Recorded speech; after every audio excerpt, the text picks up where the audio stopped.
जी तो ऑयल गर्म हो गया। अब मैं डालूंगी इसमें गोभी और गोभी को हम फ्राई कर लेंगे। ये तो देखिए गोभी जो है ना इसको हल्का हल्का मैं फ्राई कर रही हूँ। गोभी को फ्राई करने के फ़ायदे हैं कुछ। जी तो गोभी फ्राई हो चुकी है। अब मैं इसको निकाल लूँगी।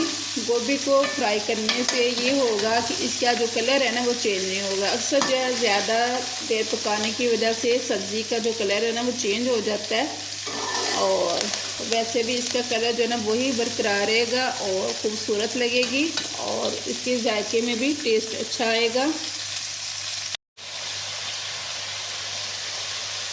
जी तो अब इसी ऑयल में मैंने आलू डालनी है, इनको भी मैं फ्राई कर लूँगी। जी अभी इसी ऑयल में मैंने प्याज डाल लिए हैं और इनको मैं फ्राई कर रही हूँ। आप भी इस रेसिपी को ज़रूर ट्राई कीजिएगा, बहुत मज़े की बनेंगी।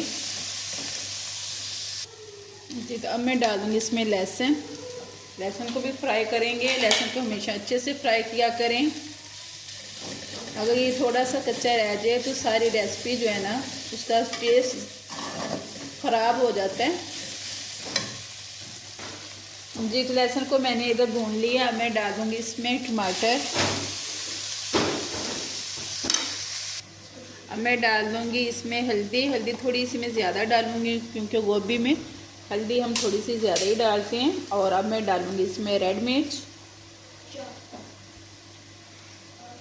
नमक,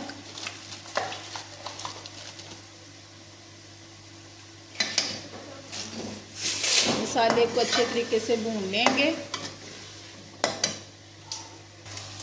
जी तो टमाटर इधर नरम हो गए। अब मैं डालूँगी इसमें फ्राई किए हुए आलू और गोभी।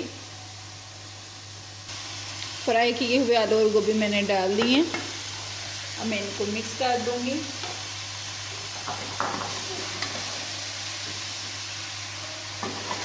अब हमें इसमें मज़ीद पानी डालने की ज़रूरत नहीं पड़ेगी, बस दम लगा देंगे।